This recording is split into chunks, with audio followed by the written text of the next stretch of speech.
అందరికీ నమస్కారం అండి.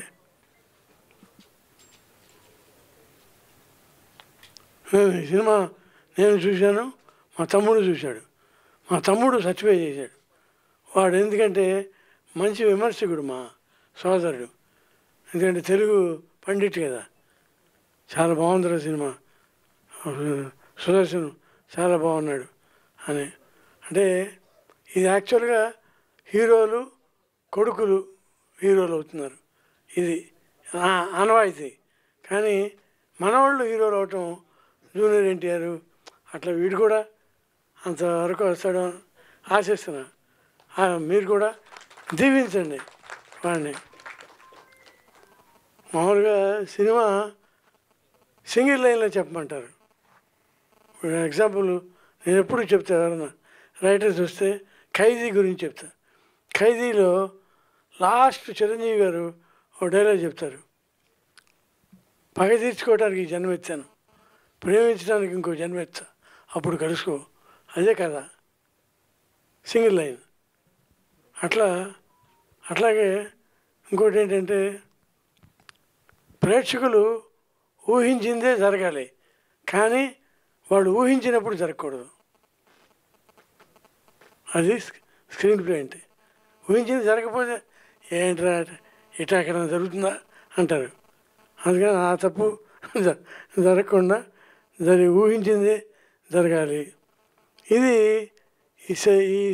ఈ సినిమాకి వస్తే సెలబ్రిటీల మీద ఎన్నెన్ని వింత వింత వ్యాఖ్యానాలు చేస్తున్నారు, న్యూస్లో రోజు చూస్తున్నాం. ఒక్కోసారి జాలి వేసే ఇన్సిడెంట్లు కూడా మనం చూస్తున్నాం.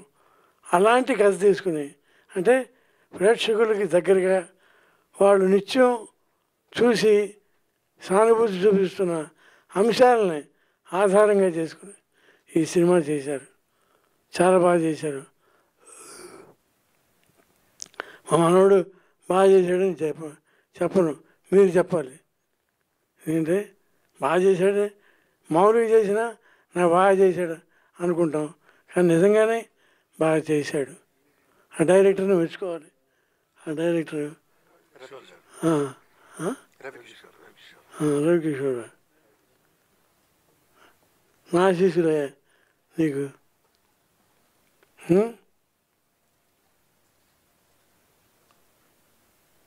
రాత్రి బాలకృష్ణ ఫంక్షన్ మీరు వచ్చే ఉంటారు.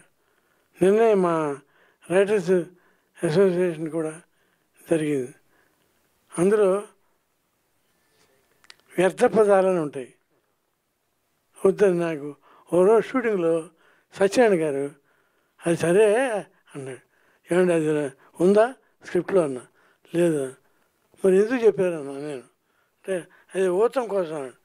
ఓ నాయన ఊతం కోసం ఇలాంటి పదాలు చెప్తే 1000 అడుగులు అదే ఉంటుందండి సినిమాలో అని ఎతికితే వ్యర్థ పదాలు. అది సరే, ఇంతకీ అది కాదయ్యా. ఇప్పుడు నేను చెప్పేది ఏంటంటే ఇప్పుడు ఏంటంటే ఎందుకు ఇవన్నీ వేస్ట్ పదాలు, ఇవన్నీ ఉండకూడదు. ఉంటే లెంగ్త్ పెరుగుతుంది తప్ప విసుగు పెరుగుతుంది ప్రేక్షకుడికి. అందుకని అట్లాగే మా రఘుబాబు అద్భుతమైన వేషాలు రాసాం. అసలు ఒక సినిమాలో అయితే వర్షం నువ్వు వస్తానంటే నేను వద్దంటున్నా.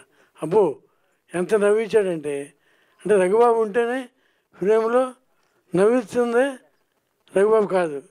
మేము ఆ గిరిబాబు గారితో ఎన్నో సినిమాలు చేసాం. గిరిబాబు నేను ఏజీ ఆఫీసులో పనిచేసే రోజుల్లో గిరిబాబు మన హోటల్కు బృందావన హోటల్ అక్కడికి వచ్చి దిగేవాడు. దిగితే నేను గిరిబాబు కోసం వెళ్ళేవాడిని. అతను చాలా మర్యాద చూసేవాడు నన్ను. ఆ తర్వాత నేను రైటర్ అయ్యా. నేను రైటర్ అవ్వగానే ఫస్ట్ సినిమాలో అంటే సరిసీమల్లో పెట్టలేదు, ముందడుగులో పెట్టాం. గొప్ప క్యారెక్టర్.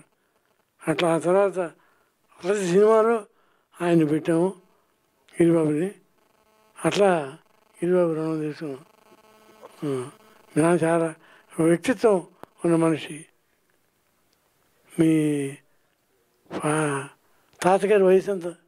106. చనిపోయారు. 106కి స్వర్గలోకానికి వెళ్ళాడు.